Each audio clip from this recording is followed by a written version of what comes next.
professeur Malik Ndiaye, sociologue, Université de Dakar. Alors, moi je suis là d'abord comme sociologue qui fait ce que nous appelons la race, c'est-à-dire aller chercher des connaissances, n'est-ce pas? Donc je suis talibé. Talib en arabe c'est connaissance, c'est pas yalwan. Ça n'a rien à voir avec le fait de la mendicité. Et donc, je suis là depuis à peu près 1h30. J'ai fait Sandaga. Il y a 4 cars, 2 cars de police. Tout le centre-ville est bloqué. Là, nous sommes devant l'église. Et à 20 mètres de l'église, vous avez le ministère de l'Intérieur. Et donc, là, tout de suite, des Français sont venus me demander, je crois que c'était TV5 Monde, est-ce qu'on peut développer une économie en bloquant le centre-ville, qui est l'organe de la capitale? Visiblement, il y a quelque chose qui ne va pas. Et mieux, des secteurs qui, par exemple, vendaient du tchaf pour se nourrir, c'est-à-dire des arachides, ou encore des personnes qui vendaient à midi. Non. Ces gens-là sont dans une situation incroyable.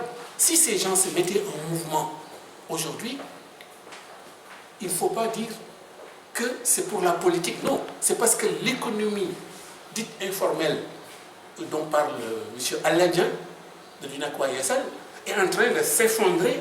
Et si cette économie qui fait 93% du produit intérieur brut du Sénégal s'abîme, mais le Sénégal va connaître un niveau d'affaiblissement qui va permettre aux terroristes dont on parle, aux djihadistes, à tous les mécréants, à tous les adversaires qui attendent l'affaiblissement du Sénégal pour plonger sur son pétrole, son gaz, etc. Tous ces groupements-là vont être favorisés. Ce qui fait que moi je voudrais lancer un appel à mon camarade, président Macky Sall, mais aussi à Mahmoud Saleh, son directeur de cabinet, à Madame Mimi Touré, mais aussi à M. Idrissa Seck, M. Mbroukso, comme on l'appelle, et à tous les dirigeants de ce pays, M. Abdoulaye Wade, Maître Abdoulaye Wade, qui n'est pas loin, n'est-ce pas, même s'il est parti en France. Il faudrait très vite que la question nationale prime sur l'affaire dite Sonko. Ce n'est pas l'affaire Sonko qui est en train de faire chavirer le pays.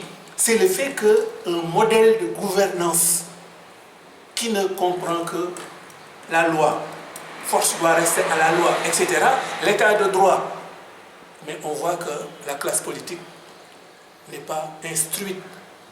L'état de droit doit être précédé par quoi? Par les valeurs qu'on appelle en grec agraphoi nomoi, c'est-à-dire les lois non écrites. Il ne peut pas y avoir de loi positive non basée. Cheikh Ahmadou Bamba l'avait bien vu, Aladji Malick Sy également, sans compter Thierno Souleymane Baal. Donc, il n'y a rien de nouveau aujourd'hui. Et donc, je voudrais que mon camarade, président Macky Sall, et son équipe de base qui a souffert en 2011-2012 pour accéder au pouvoir, se rachète et se rattrape très vite en convoquant l'ensemble de la nation, y compris les centrales syndicales, les confréries, les organisations de la société civile organique. Moi, je ne parle pas des OSC, qui ne sont que des extensions des droits de l'homisme international. Je ne parle pas de ça. Je parle de ceux qui représentent nos valeurs les plus fortes, notamment les religions fortes de nos ancêtres, que ce soit à Sédhiou, Malémodar, un peu partout. Bref, nous avons toutes les données aujourd'hui pour surmonter le problème, mais il faut que les dirigeants qu'on appelle de la classe politique se rattrapent, se rachètent et fassent vite. Lâcher M. Sonko, c'est la première chose. Parce que cette affaire-là n'est pas une bonne affaire. Le Sénégal tremble aujourd'hui simplement parce que ses valeurs essentielles sont touchées. Et je souhaite, de la même façon que nous avons préservé Idrissa Seck, quand il a été envoyé en prison, en levant son immunité, moi je rappelle, la première fois que j'ai rencontré Idrissa Seck, c'était en prison. C'est le comité des intellectuels qui allait le voir en prison, il ne peut pas le nier. La manière dont nous avons défendu Macky Sall, quand il était traité de tous les noms, accusé de tous les crimes. Donc nous avons là une préoccupation et je souhaite vraiment que notre esprit d'abnégation, notre moralité soit rappelée, soit réappropriée pour que le Sénégal continue d'être un exemple au lieu de devenir un anti-modèle. 3 morts, c'est déjà beaucoup. À Guédiawaye, à Yeumbeul, à Bignona. Si on ajoute à cela tous les problèmes fonciers dont le président Macky Sall a déjà parlé, et il a raison.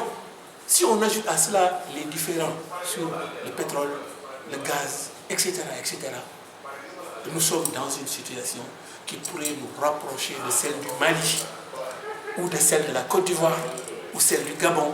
Et donc, j'en appelle à toutes les forces vives du pays, aussi bien du pouvoir comme de l'opposition, pour aller vite vers une discussion permettant de relancer la dignité du pays de Senghor, de Cheikh Amadou Bamba, mais aussi de Thierno Souleymane Baal.